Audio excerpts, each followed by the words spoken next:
প্রশ্ন ফাঁস ঠেকাতে নতুন বিল পেশ করলো কেন্দ্র। সোমবার লোকসভায় ব্যাপক হট্টগোলের মধ্যেই পেশ করা হলো প্রশ্ন ফাঁস বিরোধী সংশোধনী বিল। অ্যান্টি পেপার লিক বিল পেশ করেন কেন্দ্রীয় মন্ত্রী জিতেন্দ্র সিং। नंबर 13 श्री जितेंद्र सिंह। अध्यक्ष महोदय, I rise to move for leave to introduce the public examinations bracket prevention of unfair means amendment bill 2026 to amend the public examination prevention of unfair means bill 2024. Thank you speaker sir. प्रश्न है कि विधेयक को पुरस्तापित करने की अनुमति प्रदान की जाए। जो सदस्य इसके पक्ष में हाँ गए, जो सदस्य विरोध में ना गए, मेरे विचार में निर्णय हाँ वालों के पक्ष में अनुमति प्रदान की जाती है। माननीय मंत्री जी अब विधेयक पुरस्तापित करें। Speaker sir, I introduce the bill. आप जो जो सुझाव दोगे संसद के अंदर, निश्चित रूप से उन सुझावों पर सरकार अमल लाने का प्रयास करेगी। यही लोकतंत्र है, सबके मत सबके विचार आए, और लोकतंत्र की यही प्रक्रिया में मैं सदन से अपेक्षा करता हूं कि आप नारेबाजी तख्तियों की जगह चर्चा करें, संवाद करें, अपने मत और विचारों को रखें। বিল পেশ থেকে দিনের শেষ পর্যন্ত প্রবল হট্টগোলের মধ্যেই মুলতবি করে দেওয়া হলো লোকসভা এবং রাজ্যসভার অধিবেশন। ফলে এখনো এই বিল নিয়ে আলোচনা শুরুই হয়নি। কিন্তু কেন এই হট্টগোল? বিরোধিতা নাকি অন্য কিছু? কি বললেন कांग्रेस नेता पवन खेरा? मांग बिल्कुल वही है। जो हमला 20 तारीख को हुआ वो आज तक जारी है, पूरे देश में जारी है।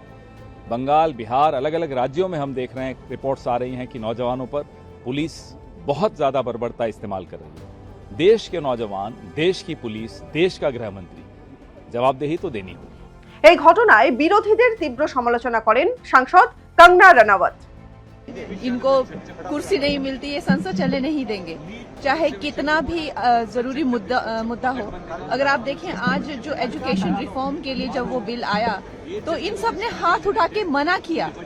सारे देश को ये देखना चाहिए कि जब वो बिल आया जो एजुकेशनल रिफॉर्म के लिए है तो संसद में इन्होंने मना किया कि बिल नहीं आना चाहिए। तो ये इनकी मंशा है कि देश में कोई भी काम नहीं होना चाहिए और देश जो है रुक जाना चाहिए, क्योंकि देश जो है देश ने जो है इनको मैंडेट नहीं दिया है। तो ये इस तरह की राजनीति, जिसे कहते हैं कि घटिया রাজনীতি जो है वो कर रहे हैं। कंगना रनौतेর পাশাপাশি কেন্দ্রীয় সরকারের গৃহীত পদক্ষেপগুলিকে স্বাগত জানিয়ে বিরোধীদের ভূমিকা নিয়ে প্রশ্ন তোলেন এনসিপিআই এর সাংসদ সায়নী ঘোষ। मुझे समझ में नहीं आ रहा है, विपक्ष पहले बोल रही थी कि धर्मेंद्र प्रधान जी इस्तीफा देंगे, उसके बाद चर्चा करेंगे। इस्तीफा हो गया है और आज भी वो चर्चा करने से नाराज हैं। देखिए, ये बहुत महत्वपूर्ण एक बिल है और ये दिस इज वेरी इम्पोर्टेंट कि देश के युवा, देश के छात्र छात्री दोनों का पक्ष सुने। यहाँ पे एक हेल्दी डिस्कशन हो, एक डिबेट हो, सुझाव आए जिसको सरकार अमल दे, और इस तरह से एक हेल्दी डेमोक्रेसी को हम पार्लियामेंट के अंदर बचाए रख सकते हैं। So I would just want them to participate in the debate. It's a very, very important bill, and also the reforms that are going to be suggested, it is for the entire country to listen to. मैं यही उम्मीद करती हूँ कि वो सदन को चलने दे। ऑलरेडी एक हफ्ता हो गया है, सदन नहीं चल रहा है, टैक्स पेयर का पैसा है, हर मोमेंट हर मिनट कीमती है। इस तरह से हर दिन हाउस को अडजर्न करना और सदन के कार्यक्रम में बाधा सृष्टि करना, this is not it's not good on the part of the opposition. লোকসভায় তুমুল হইচইয়ের মধ্যেই এই দিন বিলটি উত্থাপন করা হয় এবং পরে অধিবেশন মুলতবি হয়ে যায়। কিন্তু পরে অধিবেশন শুরু হলেও বিরোধীরা আবার কেন্দ্রের জবাবদিহি দাবি করলে আবারও মুলতবি হয়ে যায় সংসদ। শেষ পর্যন্ত এদিন সংসদের অধিবেশন চালানো সম্ভব হয়নি।